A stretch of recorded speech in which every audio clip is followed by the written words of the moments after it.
Hello मेरे प्यारे बच्चों। क्लास 10 के बच्चे, यूपी बोर्ड 2024-25, विषय हिंदी, पाठ वनपथ पर कवितावली अध्याकांड से लिया गया है जो, और इसके रचयिता महाकवि तुलसीदास जी हैं। भाई रामचरितमानस 7 कांडों में लिखा है, अयोध्या कांड इसका दूसरा कांड है और वही कवितावली से लिया गया ये है। जब श्री रामचंद्र जी, आप जानते हैं कि उन्होंने अपने पिताजी की आज्ञा का पालन करने के लिए वन में जाते हैं, उस समय का वर्णन यहाँ पर किया गया है। वनपथ पर जाते समय जब वो जंगल को जा रहे हैं, 14 वर्ष के वनवास के लिए जा रहे हैं, तो वहां का वर्णन यहाँ पर है। और वहीं पर देखते हैं भगवान श्री रामचंद्र जी अपनी सारी लीला दिखाएंगे। अपुरते ने कसिया रघुवीर वधूधर धीरे धये मग में डगे दोए, झल की भारी भाल कनी जल की पुट सूख गए मधुराधर वे, फिर बूझती है छलनो अब केतिक पर्ण कुटी करिहों की तो हैं, अतिय की लखिया तुरता पिय की अखिया, अति चारु चली जल च्वें। वाह, बहुत सुंदर रचना है भाई। पुर माने महल, निक्सी माने निकली है, मग माने रास्ता, द्वय माने दो, भरी माने पूरे, भाल माने माथा, कनी माने कर्ण बूंद, पुट माने कोमल, मधुराधर माने ओठ, फिर माने फिर, बूझत माने पूछती है, केतिक माने कितना, पर्णकुटी माने पत्तों की झोपड़ी, ती माने पत्नी, आतुरता माने व्याकुलता, चारु माने सुंदर, च्वय माने प्रवाहित होने वाली। यहाँ पर श्री राम सीता लक्ष्मण बन जा रहे हैं। सुकोमल शरीर वाली सीता जी चलते चलते थक जाती हैं, चलते चलते थक जाती हैं। उनकी व्याकुलता का यहाँ पर बड़ा सुंदर वर्णन तुलसीदास जी ने किया है। कवि तुलसीदास जी कहते हैं, श्री राम लक्ष्मण अपनी पत्नी के साथ महल से निकले तो उन्होंने बहुत धैर्य से मार्ग में 2 कदम रखे। सीता जी थोड़ी ही दूर चली थी और उनके माथे पर पसीने की बूंदें आ गई, सुकोमल ओठ बुरी तरह सूख गए। तभी वह श्री राम जी से पूछती, अभी 2 ही कदम चले हैं, महलों में रहने वाली रानी। कितना बड़ा त्याग मर्यादा पुरुषोत्तम श्री राम जी ने और सीता मैया और भाई लक्ष्मण ने किया था, आज इसको लोग कहां समझते हैं। जब आप उनके सुखों को सोचिए, हमारे जरा से हम अपने सुख के लिए क्या से क्या कर डालते हैं। उन्होंने अपना पूरा महल, राजपाट सब कुछ त्याग दिया अपने पिता की आज्ञा के लिए। 2 कदम चली हैं, उनका बुरा हाल हो जाता है। तभी वो अपने पति श्री राम जी से पूछती हैं, अभी हमें कितनी दूर और चलना है और हम अपनी झोपड़ी कहाँ बनाएंगे। पत्नी सीता जी की इस दशा और व्याकुलता को देख श्री राम की आंखों से आंसुओं की धारा बहने लगती है। अरे वनवास तो मुझे मिला था, तू क्यों चली आई पगली, तुझे क्या जरूरत थी। लेकिन ये होता है, यही तो प्रेम है कि साथ जिएंगे, साथ मरेंगे, साथ ही सारे कष्ट सहेंगे। यही तो सीता मैया दिखा रही हैं। राजमहल का सुख भोगने वाली अपनी पत्नी की ऐसी दशा को देख करके वो रोने लगते हैं, एकदम से द्रवीभूत हो गए कि क्या कहूं मैं इस। ठीक है, अगला पद्यांश देखते हैं। तो यहाँ पर सीता जी के दशा को देखकर श्री रामचंद्र जी की दशा खराब हो जाती है। जल को गए लखन है लरिका, परिखाओं पिय छाह घरी कहें ठाढ़े। जल को गए लखन है लरिका, परिखाओं पिय छाह घरी कहें ठाढ़े। अपोछ पस्यो बयारी करऊँ, अरुपाई पखारहूँ भू भरी ठाढ़े। ढाढ़े अतुल सिंह रघुबीर प्रियाश्रम जानिक, बैठ विलम्ब लो कंटक काढ़े। जान की नाह को नेह लख्यो, पुल को तनु बार बिलोचन बाढ़े। लखन माने लक्ष्मण है, लड़का माने लेने के लिए, परिखो माने प्रतीक्षा करो, छाह माने छाँव, घड़ी माने एक घड़ी के लिए, ठाढ़े माने ठाढ़े होकर खड़े होकर, पोंछ माने पोंछना, पसेव माने पसीना, बयारी माने हवा, पखे पखारियों माने पंखा, और भूभर माने धूल या बालू, ढाड़े माने ढाढ़े माने तपे हुए, श्रम माने थका हुआ, विलम्ब लव माने बहुत देर तक, कंटक माने काटे, काढ़े माने निकाले, नाह माने स्वामी, लखो माने देखकर, तन शरीर विलोचन। यहाँ पर कवि तुलसीदास जी कहते हैं कि सीता जी के चलते चलते जब थक गई बताई और पूछने लगी कहाँ पर्णकुटी बनाएंगे, और उन्हें प्यास लगने लगती है तो लक्ष्मण उनके लिए जल लेने के लिए गए हुए हैं। तभी सीता जी श्री राम जी से कहते हैं जब तक लक्ष्मण नहीं आते तब तक हम कुछ देर के लिए कहीं छांव में बैठ के इंतजार कर लें। इंतजार कर ले। सीता जी श्री राम जी से कहती हैं मैं तब तक आपका पसीना पोंछकर हवा कर देती हूँ तथा बालू से तपे हुए पैर धो देती हूँ। श्री राम समझ गए सीता जी थक चुकी हैं और वह कुछ समय के लिए विश्राम करना चाहते। तुलसीदास जी कहते हैं जब श्री राम ने सीता जी को थका हुआ देखा, जाना, ऐसा प्रतीत हुआ, उनको लग गया कि थकी हुई हैं, तो बहुत देर तक बैठकर उनके पैरों में से कांटे निकाले।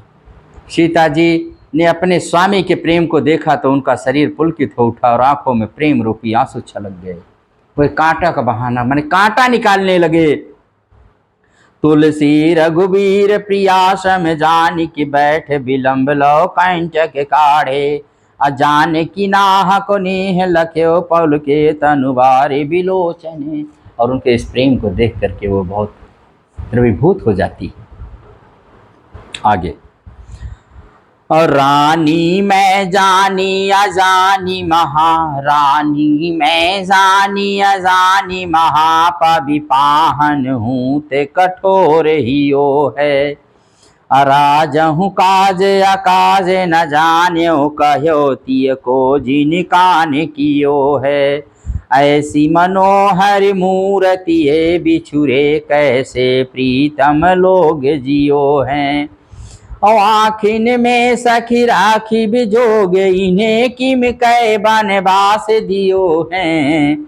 रानी माने रानी कैकेयी, अजानी माने अज्ञानी, पग माने वज्र, पाहन माने पत्थर, काज माने काज अकाज उचित अनुचित, जान्यो माने जानती, ती माने पत्नी, कान कियो माने कहा मान लिया, जोग माने जोग, किम माने क्यों। यहाँ पर ग्रामीण स्त्रियों के माध्यम से कैकेयी राजा दशरथ की निष्ठुरता का वर्णन किया गया है। राम सीता लक्ष्मण वन में जा रहे हैं, उन्हें देखकर गांव की स्त्रियां आपस में बात कर रही हैं, एक दूसरे से कहती हैं मुझे तो ज्ञात हो गया है कि रानी कैकेयी बड़ी अज्ञानी है, वह पत्थर से भी कठोर हृदय की हैं वाली नारी, क्योंकि उन्होंने इन तीनों को वनवास देते समय जरा सी दया नहीं आई उनको। वह राजा दशरथ को भी बुद्धिहीन समझकर कहती हैं। राजा दशरथ ने उचित अनुचित का भी विचार नहीं न कर अपनी पत्नी का कहा मानकर इन्हें वन में भेज दिया। ये तीनों इतने मनोहर सुंदर हैं कि इनसे बिछोड़कर इनके प्रियजन कैसे जीवित होंगे। हम सब यही सोच रहे हैं। ये सखी, ये तीनों तो आंखों में बसाने योग्य हैं, इनको अपने से दूर नहीं किया जा सकता, इन्हें वनवास क्यों दे दिया गया है। यह आश्चर्य कर रहे हैं गांव की स्त्रियां, ग्रामीण महिलाएं। शीश जटाउर बाहु विशाल विलोचन लाल तिरछी सी भवें, तूने शरासन बाण धरे तुलसी बन मार्ग में सुठ सोहई, असादर बारही बार सुभाय चित तुम त्यों हमरो मन मोहई, अपूछत ग्राम बधु असिय सो कहूँ सांवर से सखी रावर को है, कहूँ सांवर से सखी रावर को है। और कवि तुलसीदास जी का ग्रामीण स्त्रियां सीता जी से पूछती हैं कि जिनके सिर पर जटाएं हैं, भुजाएं हैं, वक्षस्थल विशाल है, नेत्र लाल है, तिरछी भय है, जिन्हें तरकस बाण और धनुष धारण रखे हैं, जो वन मार्ग में अत्यंत सुशोभित हो रहे हैं, बार बार आदर व प्रेम पूर्ण चित्त से तुम्हारी ओर देखते हैं, उनका यह सुंदर रूप हमारे मन को मोहित कर रहा है। ग्रामीण स्त्रियां सीता जी से पूछती हैं ये सखी, ये सांवले श्री राम जी जो मनमोहक है, सबके मनों को मोह ले रहे हैं, ये तुम्हारे क्या लगते हैं, कौन है ये तुम्हारे, ये कौन है आपके। ऐसा ग्रामीण की स्त्रियां पूछते, गांव वाली स्त्रियां पूछ रही। असुनी सुंदर बैन सुधारस सान सयानी है जाने की जानी भली, तिरछे करी नैन दिसैन तिन्हें समुझाई कछु मुस्काई चली, तुलसी तेहि अवसर सोहै सब अवलोकति लोचन लाहु अली, अनुराग तड़ाग में भानु उदय विगसी मनु मंजल कंज कली। सुनी माने सुन करके, बैन माने बचन, सुधा रस माने अमृतमयी, सयानी माने चतुर, शैन माने संकेत, तिन्हें माने उनको, अवसर माने अवसर, अली माने सखी, अनुराग तड़ाक प्रेम के तालाब में, भानु माने सूर, उदय माने उदय, विकसी माने विकसित हुई, और कंज कली माने कोमल की कलियां। कवि तुलसीदास जी कहते हैं, जब ग्रामीण स्त्रियों ने सीता जी से श्री राम के विषय में पूछा, ये सावले और सुंदर रूप वाले मनमोहक कौन है? यह अमृत रूपी मधुर वाणी सुनकर सीता जी समझ गई स्त्रियां बहुत चतुर हैं, और उनके मनोभाव को समझ गई कि प्रभु श्री राम के साथ उनका संबंध जानना चाहते हैं कि आप इनकी कौन है, आपके कौन है। तब सीता जी ने उनको प्रश्न का उत्तर अपनी मुस्कुराहट और संकेत साइन लैंग्वेज में दिया। उन्होंने अपनी मर्यादा का पूर्ण रूप से पालन किया। उन्होंने संकेत द्वारा समझा दिया कि मेरे पति हैं, और अपने नेत्रों को तिरछा करके मुस्कुराते हुए आगे बढ़ गई। उन्हें कुछ कहने की आवश्यकता कहीं समझ ले, और मुस्कुरा दी। इस पर सब स्त्रियां समझ गई, क्योंकि भारतीय नारियों में पहले के ज़माने में पत्नियां अपने पति का नाम नहीं लेती थी। कोई पत्नी आज की तरह नहीं भैया, आज तो सब लेती हैं। तुलसीदास जी कहते हैं, उस समय यह स्त्रियां श्री राम की सुंदरता को एकटक देखती हुई अपने नेत्रों को आनंद प्रदान करने लगी, अर्थात उनके सौंदर्य को देखकर अपने जीवन को धन्य मानने लगी। उस समय ऐसा प्रतीत हो रहा था मानो प्रेम के सरोवर में राम रूपी सूर्य उदित हो गया हो, और उन ग्रामीण स्त्रियों के नेत्र रूपी कमल की सुंदर कलियां खिल गई, अर्थात उनके नेत्रों ने अपने जीवन को सफल बना लिया है। इस तरह से यही कुल यहाँ पर 5 पद यहाँ पर कवितावली से दिए गए हैं। बहुत सुंदर रचना है, बहुत ही सुंदर। एक बार पुनः मैं इसका काव्य पाठ जरूर करूँगा, सुन लीजिए। अपूर्ते निकसिया रघुबीर बधूधरी, धीरे दये मगे मीडगे द्वय, झल की भरी भाल कनी जल की पुट सूख गए मधुराधर वे, और फिर बूझती हैं चलनो अब केतिक, अपर्ण कुटी करी हों कित हुए, अति अकेला खिया तुरता पिय की अखियायति चारु चली जल च्वें,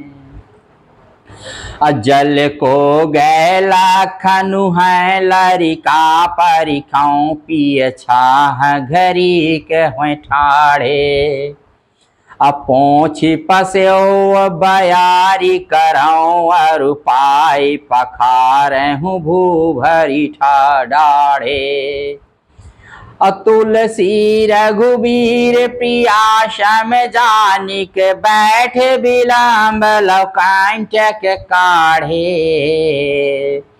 और जान की नाह को नेह लख्यो, पुल को तन बारी बिलोचन बाढ़े, और रानी में जानी अजानी महापावि पाहनु ते कठोरे हियो है, राजहु काज अकाजु न जान्यो, कहो तिय को जेहि कान कियो है, ऐसी मनोहरी मूर्तिये बिछुरे कैसे प्रीतम लोग जिए हैं, आखिन में सखी राखी बिजोग इन्हें कि में कै बनु बासु दिए हैं, और शेष जटाउर बाहु विशाल विलोचन लाल तिरछी सी भवें,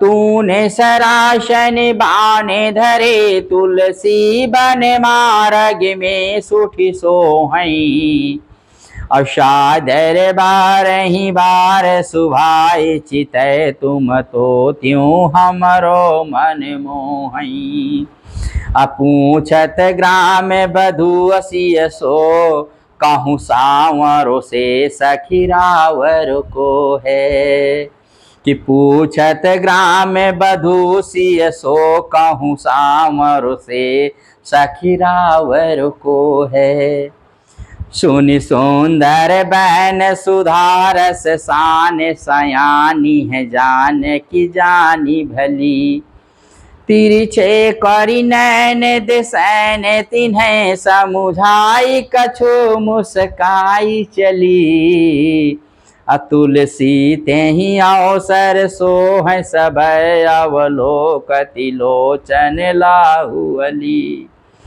अनुराग तड़ागे में भानु उदय बिगसी मनु मांजुल कांज कली। बहुत सुंदर रचना है, बार बार पढ़िए और इसको खूब सारा आनंद उठाइए। अमर रचना है तुलसीदास जी की रामचरितमानस, जिनमें मर्यादा पुरुषोत्तम श्री राम जी का उन्होंने गुणगान किया है। आप लोग भी इसको गाइए, सुनिए, अपने चरित्र अपने जीवन में उतारिए और इनको समझिए। इसी के साथ इस क्लास को यहीं पर हम समाप्त करते हैं। अगर आपको ये अच्छा लगे तो आप इसको लाइक शेयर कमेंट शेयर करिएगा।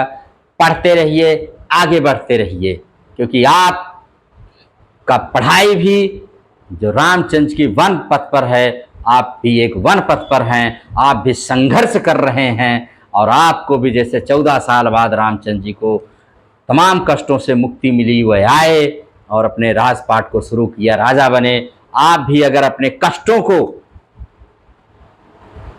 सह लेते हैं और हंसी हंसी पढ़ते हैं और आगे बढ़ते हैं सीखते हुए, तो एक दिन आप भी अपने क्षेत्र के राजा बनेंगे और जीवन के सुख को जरूर भोगेंगे, पाएंगे। ये मेरी शुभकामना है। इसी के साथ इस क्लास को यहीं पर समाप्त करते हैं। आप इसको लाइक शेयर सब्सक्राइब कर सकते हैं। Thank you very much.